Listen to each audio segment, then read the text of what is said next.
आजच्या कार्यक्रमाला उपस्थित असलेले आपल्या सर्वांचे नेते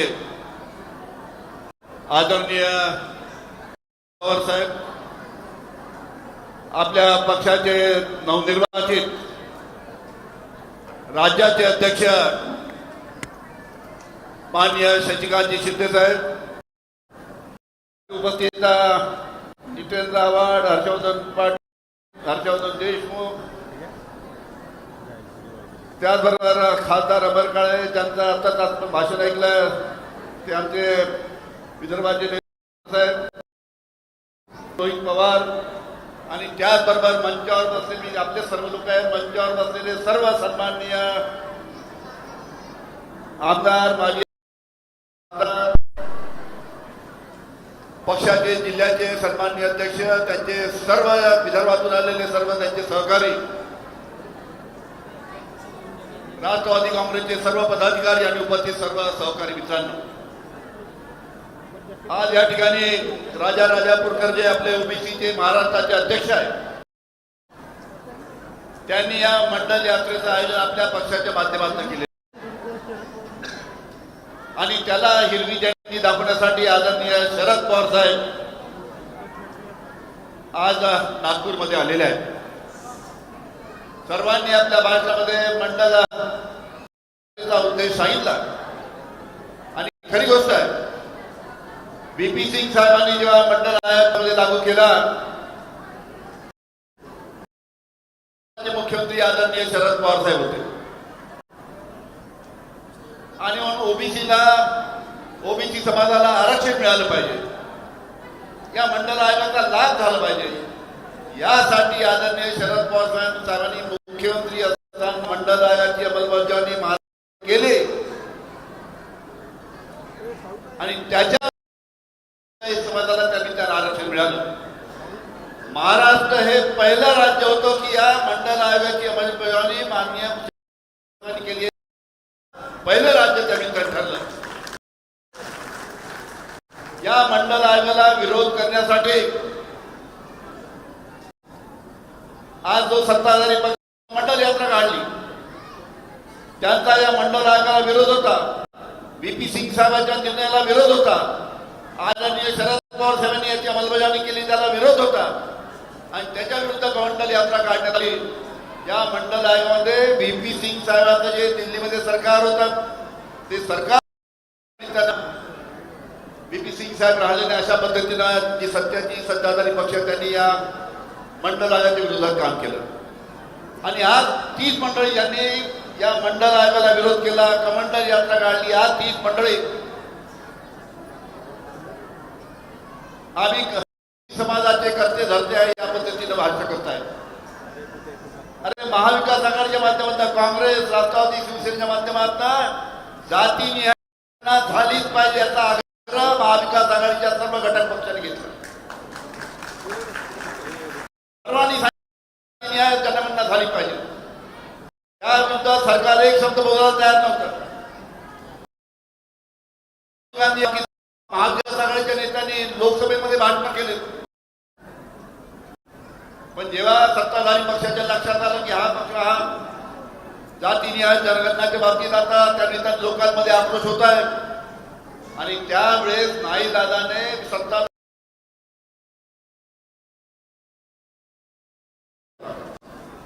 आणि आज ते सांगतात की जातीनिहाय जनगणना आम्ही आज मागणी महाविकास आघाडीच्या सर्व घटक पक्षाची होती.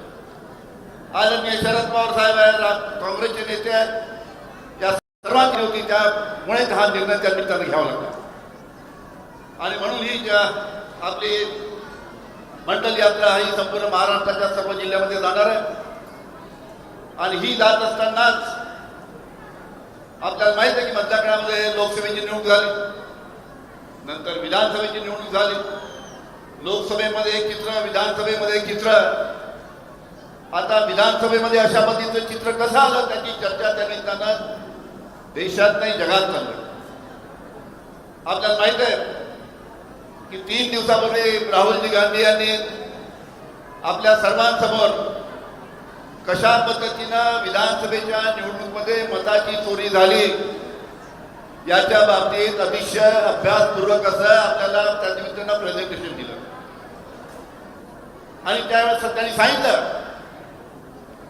त्या 4-5 गोष्टी महत्वाच्या त्यांनी सांगितल्या. त्यामध्ये त्यांनी सांगितलं की काही घरामध्ये जे एका खोलीचं घर आहे, त्या एका खोलीच्या घरामध्ये 80-80 मतदार, 40-40 मतदार, खोटे मतदार त्यांनी अनेक मतदारसंघामध्ये त्याचं नाव टाकण्यात आलं. त्याच्यामुळे या निवडणुकीच्या मध्ये मतदार याद्या होत्या, मतदार होते आणि त्याच्यामुळे हा विधानसभेमध्ये कशा पद्धतीनं निवडणूक झाली आणि कशा पद्धतीनं निकाल लागले याचा सुद्धा अतिशय चांगल्या पद्धतीनं राहुल गांधी यांनी आपल्या सर्वांसमोर ठेवलं. आणि अशा पद्धतीनं मोठ्या प्रमाणात या विधानसभेच्या निवडणुकीमध्ये इलेक्शन कमिशन ज्या पद्धतीचा घोटाळा झाला, ज्या पद्धतीचा स्कॅम झाला, म्हणजे एका शब्दात झालं तर मॅसिव्ह इलेक्ट्रिकल स्कॅम झाला म्हणता येईल. त्याच पद्धतीनं हा विधानसभेमध्ये इलेक्शन कमिशनला हातातून घोटाळा झालेला आहे. आणि ही गोष्ट आपल्याला लोकांपर्यंत पोहोचायची आहे. आपल्या आपल्या मतदारसंघामध्ये ज्यांनी निवडणुका लढवल्या त्या ठिकाणी त्यांनी त्या पद्धतीनं त्याचा अभ्यास केला पाहिजे. अनेक आमदार जे त्या विधानसभेच्या निवडणुकीत पराजय झाला त्यांनी त्याचा अभ्यास करणं चालू केलं आणि अनेक मतदारसंघामध्ये आता मोठे मोठे घोटाळे हळूहळू घोटाळे पुढे येत आहेत. आणि त्या पद्धतीने आपल्या मतदारसंघामध्ये त्याचा अभ्यास आमचे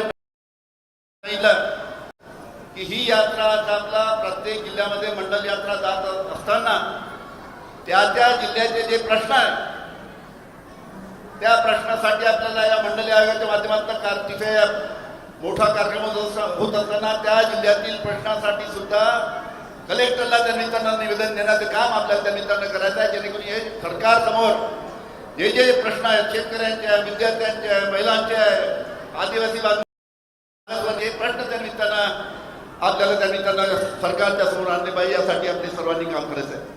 आपल्याला माहिती आहे आपण मोठ्या प्रमाणात सर्व शेतकरी आहात. आज शेतकऱ्यांची परिस्थिती काय आहे? अरे विधानसभेच्या निवडणुकीमध्ये देवेंद्र फडणवीस यांनी विधानसभेच्या प्रचाराच्या प्रत्येक जाहीर सभेमध्ये सांगितलं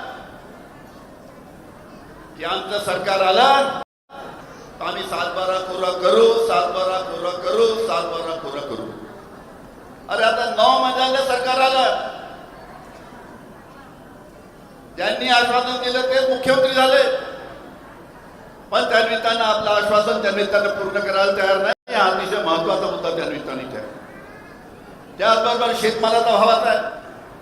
जेव्हा आपला कापूस येतो बाजारात, जेव्हा आपला सोयाबीन येतं, जेव्हा आपला धान येतो, त्याला हे सरकार कशा पद्धतीनं आपला शेतीमालाला भाव देते याची सुद्धा आपल्याला कल्पना आहे.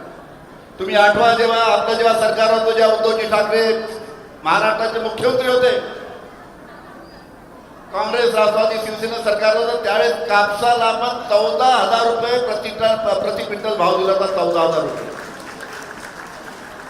आणि यांचं सरकार आल्यापासून किती भाव मिळतात? 6,500, 7,000. सोयाबीनचा भाव 4,000 वर आला. धान भाव काय? अशा पद्धतीनं शेतमालाला त्या भाव मिळत नाही. आज त्याचबरोबर रासायनिक खताचा मोठी समस्या आहे. खतं मिळत नाही, मिक्स मिळत नाही. हा सुद्धा विषय त्यांनी आपल्या प्रत्येक जिल्ह्यामध्ये आपल्याला मांडायचा आहे.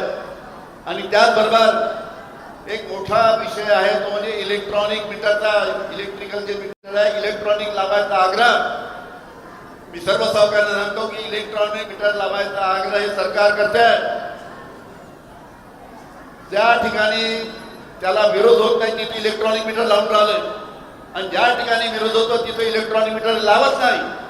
त्याच्यामुळे आपल्या गावामध्ये, आपल्या शहरामध्ये जेव्हा हे इलेक्ट्रॉनिक मीटर लावायला येईल त्याला विरोध करण्याचं काम सुद्धा त्या निमित्तानं आपल्याला या ठिकाणी करायचं. त्याचबरोबर आपल्या जे श्रावणबाळचे लाभार्थी आहेत, संजय निराधारचे लाभार्थी आहेत, त्यांना त्या निमित्तानं महिन्याचे 6 महिन्याचे त्यांना पैसे मिळत नाही. अशा प्रकारची संपूर्ण परिस्थिती आहे. अरे जे कॉन्ट्रॅक्टर आहे, मी पाहायला जे इरिगेशनचे कॉन्ट्रॅक्टर आहे, जे PWDचे कॉन्ट्रॅक्टर आहे, जे जिल्हा परिषदेचे कॉन्ट्रॅक्टर आहे, त्यांचे सुद्धा 90,000 कोटीचे बिल पेंडिंग आहे. 90,000 कोटीचे. आतापर्यंत शेतकरी आत्महत्या करत होते. शेतकऱ्यांनी 2 वर्षामध्ये 6,200 आत्महत्या केल्या. आतापर्यंत 50% विदर्भातील आहे. अजून चालू द्या आत्महत्या. आता कॉन्ट्रॅक्टर लोक आत्महत्या करायला लागले. सांगली जिल्ह्यामध्ये एका कॉन्ट्रॅक्टरने, एका तरुण कॉन्ट्रॅक्टरने आत्महत्या केली. अशा पद्धतीचे सरकारच्या निमित्तानं ही गोष्ट सुद्धा आपण सर्वांनी लक्षात ठेवायला पाहिजे. आणि सर्वात महत्त्वाचा विषय म्हणजे जनसुरक्षाच्या बाबतीत आपण ऐकलं असेल की जनसुरक्षा कायदा, हा जनसुरक्षा कायदा शहरी नक्षलवादाच्या प्रश्नाच्या निमित्तानं पुढे येऊन जनसुरक्षा कायदा राज्य शासन आणण्याचा प्रयत्न करतो. जो कोणी शासनाच्या विरोधात बोलेल, जो कोणी शासनाच्या विरोधी आवाज उचलेल, त्याच्यावर या जनसुरक्षा कायद्याच्या माध्यमातून तो शेतकरी असो, विद्यार्थी असो, महिला असो, त्यांच्यावर कारवाई सुद्धा या जनसुरक्षा कायद्याच्या माध्यमातून होऊ शकते. आज जरी सरकार सांगत असलं की आम्ही जनसुरक्षा कायदा हा त्याचा जो उद्देश आहे तो दुसरा आहे, पण आज जरी सरकार सांगत असलं की हा जनसुरक्षा उद्देश दुसरा आहे, पुढे सरकार जर आंदोलन केलं, मोर्चे काढले, तर त्याच्या विरुद्ध हा जनसुरक्षा कायदा हे सरकार लावल्याशिवाय राहणार नाही. कारण की आपल्याला मी सांगतो, या सरकारने जेव्हा ईडीचा कायदा आणला,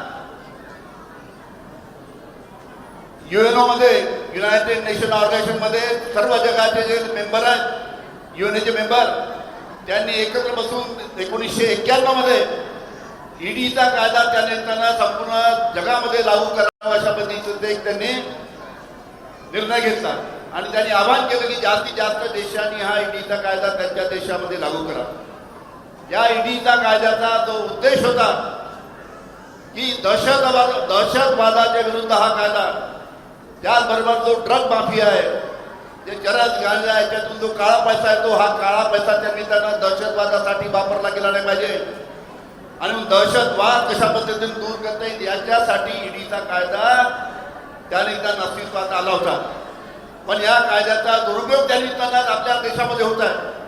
आपण पाहिलं या देशामध्ये दहशतवादासाठी ईडीचा कायदा आणला, पण याचा दुरुपयोग त्या निमित्तानं हे सरकार करताय. तशाच पद्धतीचा दुरुपयोग या जनसुरक्षा कायद्याच्या सुद्धा झाल्याशिवाय राहणार नाही, हे सुद्धा मी आपल्याला या प्रसंगी सांगतो.